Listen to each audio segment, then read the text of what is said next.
आज के लेक्चर में हम डिस्कस करेंगे स्ट्रक्चर ऑफ मॉलिक्यूल्स को। इस लेक्चर में हम देखेंगे लीवर स्ट्रक्चर को और लीवर स्ट्रक्चर की बुनियाद पर हम स्ट्रक्चर ऑफ मॉलिक्यूल को देखेंगे और properties of covalent and coordinate covalent compounds को डिस्कस करेंगे। तो हमारे पास जो है लीवर स्ट्रक्चर, ठीक है। तो लीवर स्ट्रक्चर क्या है, इसको पहले इंट्रोड्यूस किया था जीएन लेविस ने, और ये क्या कहता है कि ये रिप्रेजेंटेशन है वैलेंस इलेक्ट्रॉन्स की, ठीक है।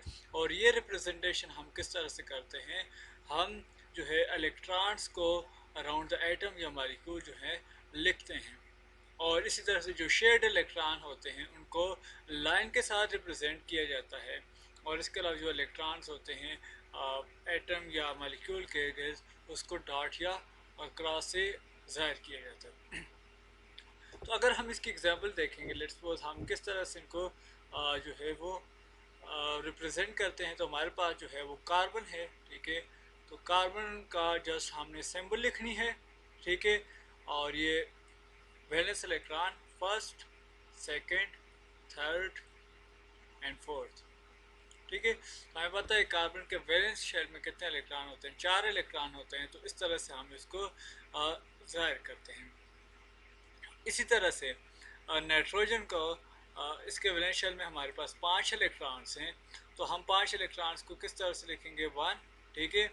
अब दूसरा आपने इधर ऐड नहीं करना, ठीक है, ये बात याद रखनी है कि ये इसके साथ आपने दूसरा ऐड नहीं करना, बल्कि दूसरा जो है आपने दूसरी साइड पर, ठीक है। फिर इसी तरह से एक ऊपर और एक नीचे, ठीक है। 4 इलेक्ट्रॉन हो गए, और पाँचों जो है आप कहीं भी ऐड कर सकते हैं। मिसाल के तौर पाँचों आपने इधर ऐड करना है, इधर ऐड कर दें, इधर कर दें या इधर कर दें, ठीक है।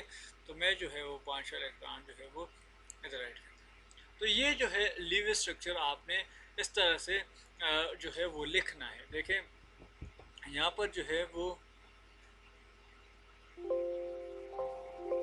ठीक है, यहाँ पर जो है वो क्या है, हमारे पास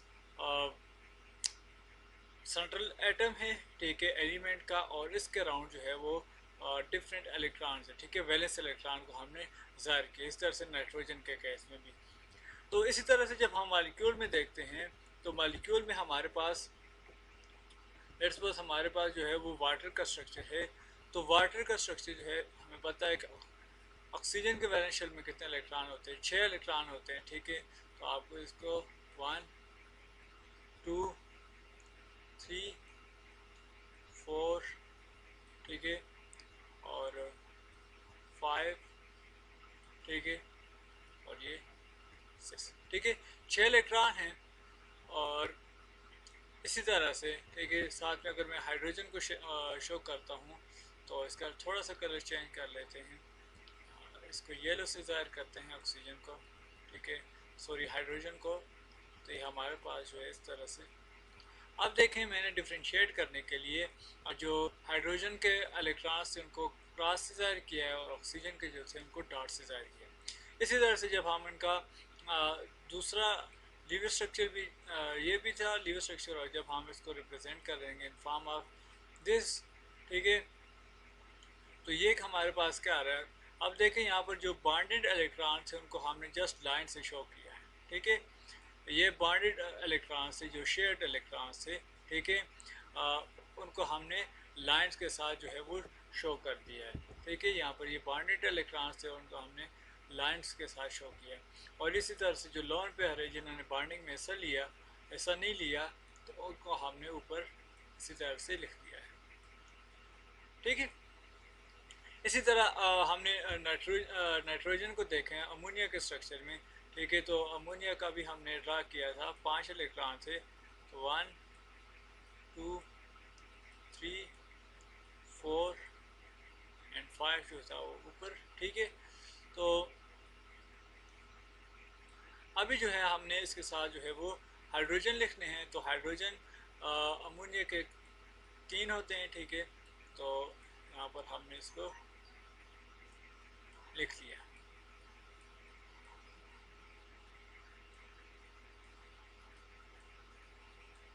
ठीक हो गया। तो इसी तरह से हम इसका, जिस तरह से हमने वाटर का स्ट्रक्चर लिखा है, तो नाइट्रोजन में 3 होते हैं, हाइड्रोजन होते हैं। तो हमने लिख लिया इस तरह से।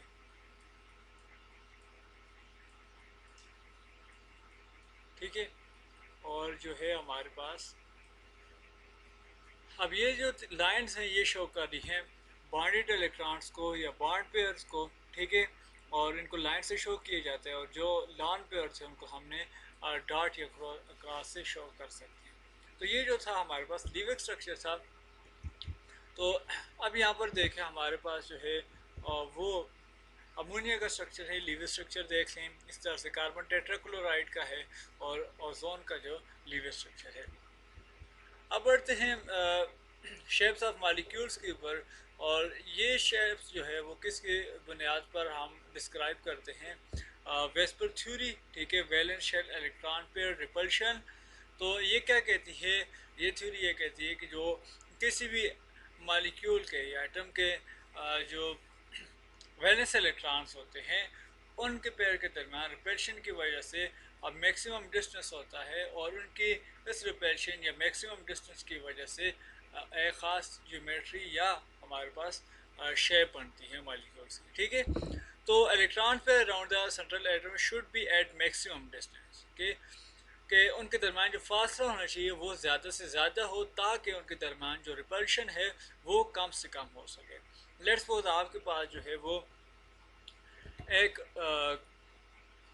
एलिमेंट है, ठीक है, उस ये आइटम है, उसके जो है दो इलेक्ट्रॉन्स पेयर है, ठीक है। अब लेट्स सपोज, ठीक है, तो दो इलेक्ट्रॉन्स पेयर हैं। तो लेट्स सपोज अगर ये इलेक्ट्रॉन्स पेयर जो हैं वो इधर हैं, ठीक है। अब देखें इन दोनों के दरमियान यहाँ पर फासला कम है, तो इनके दरमियान रिपल्शन ज़्यादा होगी। तो वैलेंस शेल में जो इलेक्ट्रॉन्स होंगे वो क्या करेंगे, वो ये चाहेंगे कि उनके दरमियान जो है वो फासला ज़्यादा से ज़्यादा हो, ताकि उनके दरमियान जो रिपल्शन है वो कम से कम हो सके, ठीक है। इसी तरह से हम इनको अब इनकी जो प्रॉपर शेप होगी या इनकी जो प्रॉपर अरेंजमेंट होगी वो किस तरह से होगी कि लेट्स सपोज यहाँ पर ए है, ठीक है। तो ये किस सूरत में मैक्सिमम डिस्टेंस पर होंगे, जब ये एक एंड पर होगा और दूसरा जो है वो दूसरी एंड पर होगा, ठीक है। तो इनके दरमियान अब जो है मैक्सिमम जो है वो फासला है, ठीक है। तो इन फासले की बुनियाद पर, इस डिस्टेंस की बुनियाद पर हर एटम्स की जो है या मॉलिक्यूल की वो अपनी स्पेसिफिक ज्योमेट्री बनती है। तो वेस्पर थ्योरी ये कहती है कि जो एटम्स के अंदर जो इलेक्ट्रॉन्स होते हैं, जो सेंट्रल मेटल एटम के दरमियान इलेक्ट्रॉन्स मौजूद होते हैं वैलेंस शेल में, वो एक दूसरे से मैक्सिमम डिस्टेंस पर होते हैं, ताकि उनके दरमियान जो रिपल्शन है वो मिनिमम हो सके। और इस अरेंजमेंट की वजह से क्या होती है, उनकी स्पेसिफिक ज्योमेट्री और उनके स्पेसिफिक एंगल आते हैं, ठीक है। अब देखें हमारे पास जो कार्बन डाइऑक्साइड है, इसमें दो जो है वो हमारे पास बॉन्ड पेयर हैं, ठीक है। बॉन्ड पेयर वो होते हैं जो बॉन्ड में हिस्सा लेते हैं, ठीक है। और लॉन पेयर वो पेयर होते हैं इलेक्ट्रॉन्स के जिन्होंने बॉन्ड में हिस्सा नहीं लिया होता। तो यहाँ पर जो थे इन्होंने बॉन्ड में हिस्सा लिया हुआ है, तो यहाँ पर मल्टीपल बॉन्ड को हम as a single bond consider करते हैं ज्योमेट्री के लिए, ठीक है, वेस्पर थ्योरी में। तो यहाँ पर चूँकि दो बॉन्ड है, लेकिन हम इसको एक ही बॉन्ड पेयर तस्वर करेंगे, और यहाँ पर भी है दो हमारे पास बॉन्ड है, लेकिन हम इसको एक ही बॉन्ड पेयर तस्वर करेंगे फॉर सेक ऑफ ज्योमेट्री, ठीक है, ज्योमेट्री के लिए। तो ये जो है अब इनके दरमियान कौन सी पॉसिबिलिटी है, लेट्स सपोज अगर आपके पास जो है वो कार्बन का एंगुलर स्ट्रक्चर हो, वो इस तरह से होगा कि हमारे पास जो है यहाँ पर भी ऑक्सीजन है, यहाँ पर कार्बन है, और यहाँ पर जो है वो ऑक्सीजन है, ठीक है। मैं बल्कि डबल बॉन्ड भी शो कर रही है, ठीक है। अब देखिए अगर यहाँ पर इनका ये स्ट्रक्चर होगा, तो यहाँ पर इनके दरमियान रिपल्शन ज़्यादा होगी, क्योंकि डिस्टेंस क्या है इन दोनों के दरमियान, कम है, ठीक है। इनके दरमियान डिस्टेंस क्या है, कम है, तो इनके दरमियान रिपल्शन ज़्यादा होगी। अब इस रिपल्शन को कम करने के लिए क्या होगा कि ये जो एंड है ये मूव करे, और हमारे पास जो परफेक्ट अलाइनमेंट होगी वो इस तरह से होगी कि इन दोनों के दरमियान जो एंगल हो वो 180 का हो। तो इस सूरत में इनके दरमियान जो है फासला ज़्यादा होगा। तो कार्बन डाइऑक्साइड जो है वो इस स्ट्रक्चर में एग्जिस्ट नहीं करेगी, बल्कि इस स्ट्रक्चर में एग्जिस्ट करेगी, ठीक है। तो ये हमारे पास लीनियर लीनियर शेप होती है। लीनियर शेप में क्या होता है कि जो मालिक्यूल होते हैं, एटम्स होते हैं मालिक्यूल के, वो एक ही लाइन में अरेंज होते हैं और इनके दरमियान जो एंगल होता है वो कितना होता है, वो 180 का होता है। इसी तरह हमारे पास जो है बेंड शेप में आ जाते हैं carbon di sorry sulphur dioxide जो है उसकी जो शेप है वो भी बेंड है। और इसी तरह से वाटर जो है वो हमने अभी ड्रा किया था, उसकी जो शेप है वो वी शेप है, ठीक है, बेंड शेप है, वी शेप है। और इनके दरमियान जो बॉन्ड एंगल है वो कितना आ रहा है, वो 104 आ रहा है, ठीक है।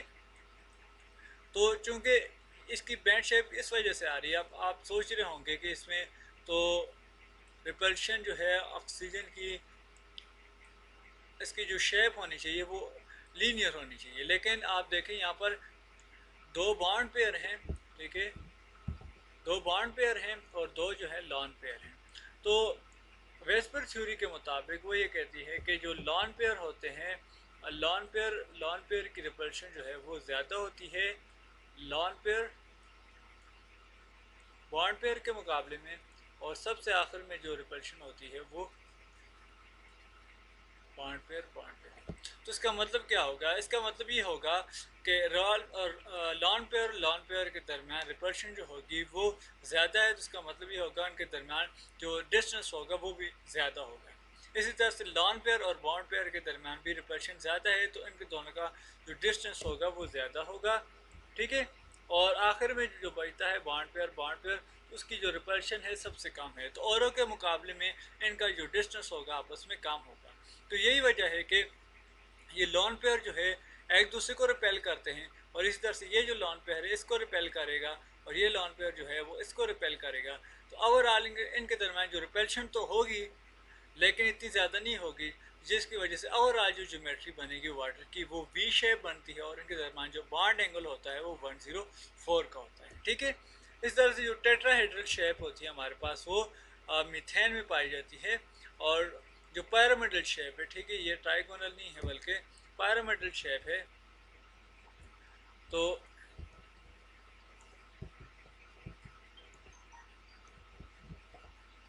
तो ये हमारे पास पैरामिडल शेप है अमोनिया की, ठीक है, ये पैरामिडल शेप है। तो ये हमारे पास अमोनिया का स्ट्रक्चर आ गया, इसकी ज्योमेट्री पैरामिडल शेप है, और वाटर की जो है वो वी शेप है, और हमारे पास जो मीथेन है उसकी टेट्राहेड्रल शेप है, ठीक है। आप बढ़ते हैं इनकी प्रॉपर्टीज़ की तरफ। पहले बढ़ते हैं मेटेलिक बॉन्ड की प्रॉपर्टीज़ की तरफ। तो मेटेलिक बॉन्ड की जो प्रॉपर्टीज़ है, इनके दरमियान चूँकि इंटरेक्शन ज़्यादा होती है, तो इसकी वजह से क्या होता है कि ये सारी की सारी मेटल्स हैं वो सॉलिड हैं at room temperature except mercury. Mercury के अलावा जितनी भी मेटल्स हैं वो सॉलिड हैं। और इसके अलावा जो है चूँकि इनमें फ्री इलेक्ट्रॉन्स होते हैं मेटल्स के अंदर, तो ये क्या है, good conductor of heat and electricity हैं। इनकी जो सरफेस होती है वो शाइनी होती है। मेटल्स को शीट्स में भी कन्वर्ट किया जाता है, जिसको हम क्या कहते हैं, मिलायबल हैं। और ये जो है साउंड प्रोड्यूसिंग है, ठीक है। सोनोरस का मतलब ये है कि जो है ये साउंड प्रोड्यूसिंग है। तो अब हम बढ़ते हैं कोऑर्डिनेट कोवलेंट कंपाउंड्स की प्रॉपर्टीज़ की तरफ। तो ये क्या है, नॉन कंडक्टर ऑफ इलेक्ट्रिसिटी हैं, और ये रिजिड और हार्ड कंपाउंड्स होते हैं, सख्त कंपाउंड होते हैं। इनका मेल्टिंग एंड बॉइलिंग पॉइंट जो होगा वो कोवलेंट कंपाउंड के मुकाबले में ज़्यादा होगा, लेकिन आयनिक कंपाउंड के मुकाबले में कम होता है, क्योंकि आयनिक कंपाउंड्स के दरमियान इलेक्ट्रोस्टैटिक फोर्स होती हैं और वो उनको टाइट किए रखते हैं, जिसकी वजह से उनको मेल्ट करना या बॉयल करना डिफ़िकल्ट होता है एज़ कम्पेयर टू अदर्स। तो इस वजह से हम ये कह सकते हैं कि आयनिक कंपाउंड्स का मेल्टिंग एंड बॉइलिंग पॉइंट सबसे ज़्यादा होता है। इसके बाद जो है वो कोऑर्डिनेट कोवलेंट कंपाउंड का, और सबसे आखिर में मेल्टिंग एंड बॉइलिंग पॉइंट होगा वो जो है वो कोवलेंट कंपाउंड्स का होगा। और कलर्स देते हैं कोऑर्डिनेट कोवलेंट कंपाउंड्स, लाइक हमारे पास जो क्लोरोफिल है प्लांट्स के अंदर, उसके अंदर भी कोऑर्डिनेट कोवलेंट बॉन्ड होता है। हेमोग्लोबिन जो है वाटर के अंदर, इसके अंदर आयरन मौजूद होती है, और आयरन क्या करती है, जो है वो प्रोटीन के साथ कोऑर्डिनेट कोवलेंट बॉन्ड बनाती है, जिसकी वजह से हमारे ब्लड का जो कलर है वो रेड होता है। इसी तरह से जो कॉपर सल्फेट है वो क्या करती है, सॉरी जो ब्लू रेड कलर होता है हेमोग्लोबिन का, वो होता है जब ऑक्सीजन जो है इसके साथ बाइंड करती है, ठीक है, हेमोग्लोबिन प्रोटीन के साथ, और वो आयरन के साथ बाइंड होती है, तो इस वजह से रेड कलर होता है। जब कार्बन डाइऑक्साइड बाइंड करती है तो उस वक्त जो कलर हो जाता है वो जो है ब्लू हो जाता है। तो इसी वजह से जो ऑक्सीजनेटेड ब्लड होता है वो रेड होता है। अक्सर आपने आर्टरी देखी होंगी वो रेड होती हैं, और जो आपको वीन्स नज़र आ रही होती है अपनी, वो डीऑक्सीजनेटेड ब्लड होता है, उसमें कार्बन डाइऑक्साइड होती है, तो इस वजह से उसका जो कलर होता है वो ब्लू होता है। इसी तरह से जो कॉपर सल्फेट है उसमें उसका भी ब्लू कलर है। अब प्रॉपर्टीज ऑफ कोवेलेंट कंपाउंड है, तो कोवेलेंट कंपाउंड्स की प्रॉपर्टी जो है डिपेंड करती हैं इंटरमॉलिक्यूलर फोर्सेस के ऊपर। लंडन डिस्पर्शन फोर्सेस हैं, हाइड्रोजन बॉन्डिंग है, डायपोल डायपोल इंटरेक्शन है, तो ये गवर्न करती हैं फिजिकल प्रॉपर्टीज़ को। शेप्स ऑफ मॉलिक्यूल्स, ठीक है, उनकी ज्योमेट्री या शेप्स किस तरह से है इनके ऊपर भी डिपेंड करती है। और तीसरा जो है इनकी प्रॉपर्टीज़ डिपेंड करती हैं इनके दरमियान बॉन्ड कौन सा है, सिंगल कोवेलेंट बॉन्ड है, डबल है या ट्रिपल है। और फिजिकल स्टेट में अगर हम आएँ, ठीक है, इनकी जो प्रॉपर्टीज़ हैं, तो फिजिकल स्टेट से मुराद ये है कि ये कौन सी फिजिकल स्टेट में एग्जिस्ट कर सकती हैं। तो जो कोवेलेंट कंपाउंड है तीनों फॉर्म में एग्जिस्ट करते हैं, सॉलिड, लिक्विड एंड गैसेस, तीनों फॉर्म में एग्जिस्ट करती हैं। की जो सॉल्युबिलिटी है वो जो लाइक डिजॉल्व लाइक है, ठीक है, मतलब जो पोलर कंपाउंड्स होंगे वो पोलर में डिजॉल्व होंगे, और जो नॉन पोलर होंगे वो नॉन पोलर में डिजॉल्व होंगे, ठीक है। तो इसीलिए जो हमारे पास ऑयल्स होते हैं वो वाटर के अंदर डिजॉल्व नहीं हो सकते, क्योंकि उनके दरमियान जो है वो आयन जो है, जो सॉरी वाटर है वो पोलर कंपाउंड है, और इसी तरह से जो ऑयल्स हैं या हमारे पास पेट्रोल वगैरह आते हैं, हाइड्रोकार्बन, तो ये क्या होते हैं, नॉन पोलर होते हैं। तो हम ये कहते हैं कि जो एक तरह के पोलर सॉल्यूट होंगे वो पोलर सॉलिड में डिजॉल्व होते हैं। तो एक पोलर है, दूसरा नॉन पोलर है, तो इस वजह से ये वाटर के अंदर डिजॉल्व नहीं हो सकते, ठीक है। तो जो पोलर होंगे वो पोलर के अंदर डिजॉल्व होंगे, और जो नॉन पोलर सब्सटेंसेस होंगे वो नॉन पोलर सॉल्वेंट के अंदर डिजॉल्व होंगे।